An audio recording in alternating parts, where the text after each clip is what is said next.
Hey everybody, and welcome back. Today we're going to do G.I. Joe, a real American hero, issue number 312 from Image Comics. We have Andy Kubert cover. I tried to get all the Kubert covers because I like Kubert, he's a legend.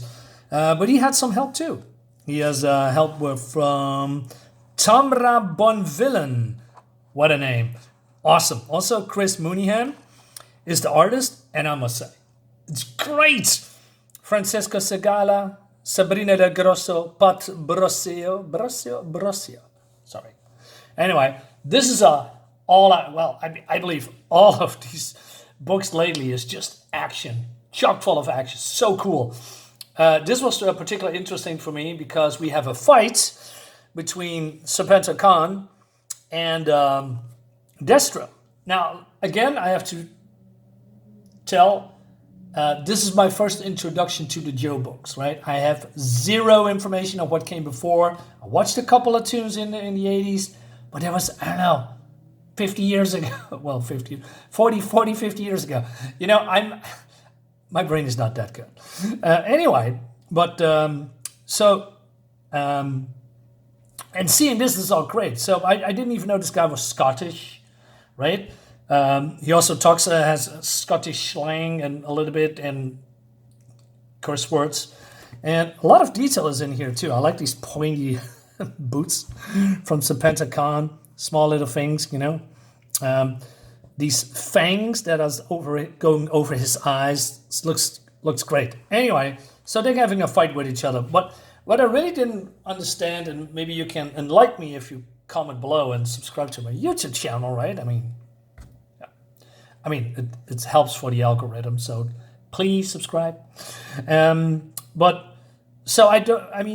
think he's an evil guy too, or maybe a grayer faction, because, you know, he's the leader of Mars. So I'm not surely know what his involvement is here. Maybe because of the Baroness is being hurt, he wants to have revenge or something. It's a little bit unclear to me. Anyway. So, but Serpentor Khan is a formidable opponent. He kicks his ass. And he says, Manky Bampot. I thought, what is that? So I looked it up at Google. It says some kind of a stinky fool or something like that.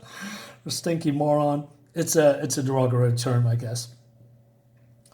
So he gives him a headbutt. He says, not bad. And Serpentor Khan is the superior man here.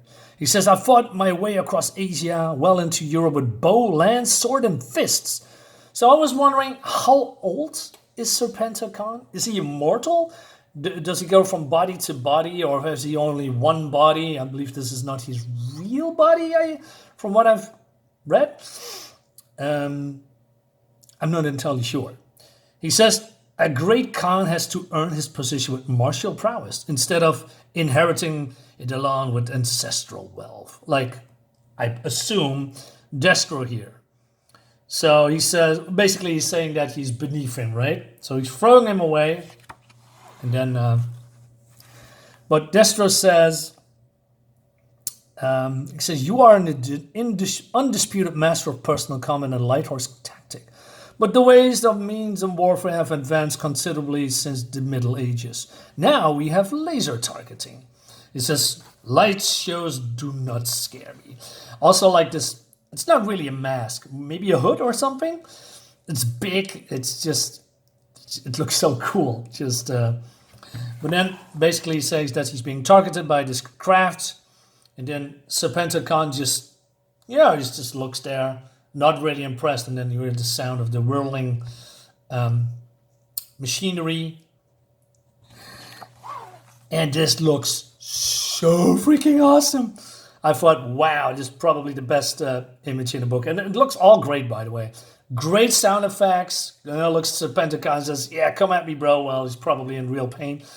We do not know, but this looks good. Look at the great body language. It's just amazing. Amazing.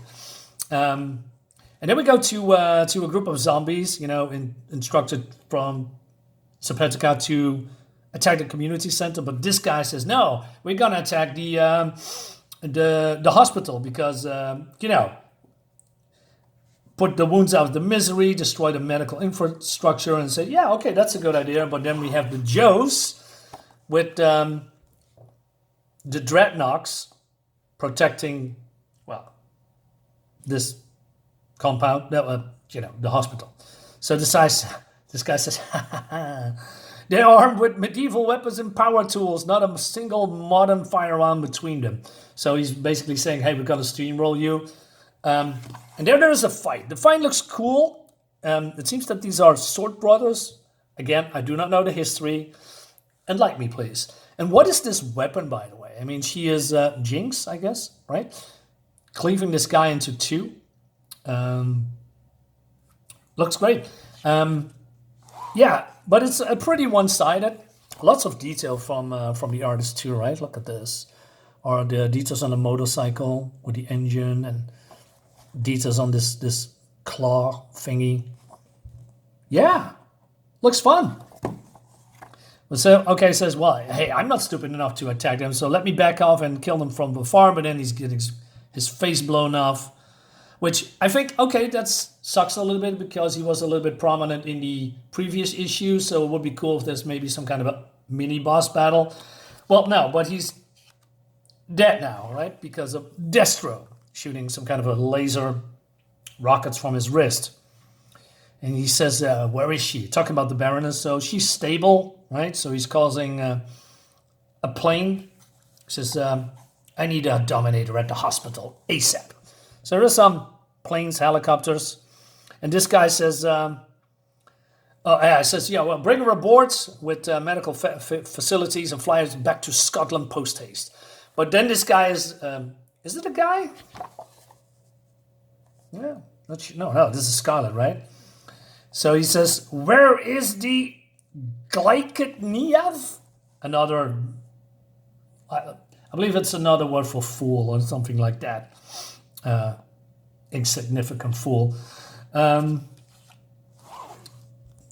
not sure why he's saying, because he says, where is the, and then the Glycotniav. So if I'm going to Google real quick, because I had to look it up, is a Scottish insult. Glycot means stupid or foolish, and Niav refers to an irritating or worthless person, according to the Dictionary of Scottish Language and the University of Stirling. So Glycotniav essentially calls someone a stupid and annoying person. But who's he talking to? To them? I don't know, because it seems that he's stopping mid-sentence here. I don't know. But then we go to Cobra Commander. So he's got the update that, the guy that is, in his battle armor is incapacitated and he's coming to this place, right? Viper's in bringing him here in the Stinger. He reports that the ambush force had great success against Serpentor's cyborgs, but that our ambush force was decimated by Destro's forces. Okay, so what's the good news? Well, Serpentor was obliterated by a laser-guided missile designated by Destro. Destro was seen leaving the hospital. They lost track of him and they don't know where he's heading. He's coming here, you idiots. All right, so we have this guy that is in, Cobra Commander's suit, and he's not a coward. He's just standing there. He's saying, hey, tell them to barricade the foyer and set up the inner perimeter. And he's just standing his grounds, which I think, okay, I like that. I like that the enemy are not, bunch of fools and cowards and, they are just, men with balls. I like that. But Destro comes in, he's determined, He says, if you were a real Cobra Commander, you inside your bunker and all of your troops would be out there, right? He says, well, it's between you and me, Destro. He says, put your hands right up. So Commander screams in the mic, we don't want him prisoner, we want him dead. And Destro says, let me put my briefcase down. I'll disarm myself. And then this is happening, all right? But instead of killing him right away, because Commander says these are laser-guided missiles, he's been destroyed. Again, I think this is a missed opportunity because this guy is not a weakling. He is, was pretty formidable, in my opinion, in the last couple of issues when, he's went toe-to-toe to, his side, enemies, right? But now he's been also blown up, just like the other zombie guy. Again, missed opportunity, in my opinion. I know why he's doing that, because we need to move on to, Destro getting into the community center here, right?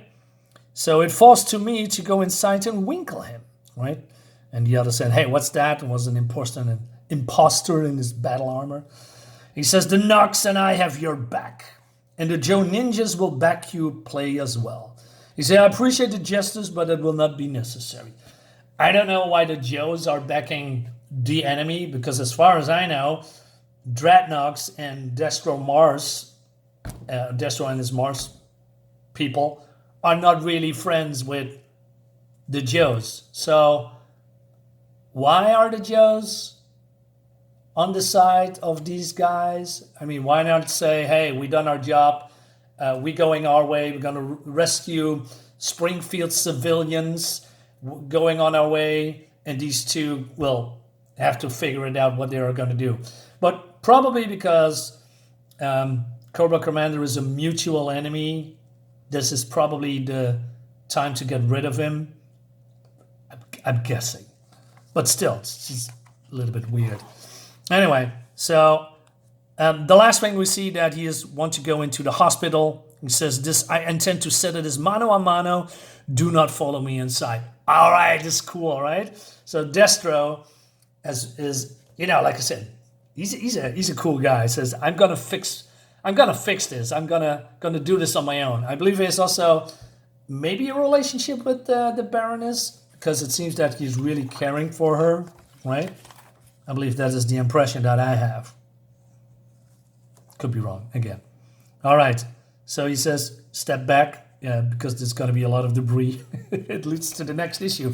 Yeah, pretty cool. So next issue will be a fight between Cobra Commander and Destro. Yeah, so I believe this is a revenge thing. Right? Pretty cool. Like this series a lot. So guys, let me know in the comments what you think about it. Hope you like the video. And I'll see you next time. Bye-bye.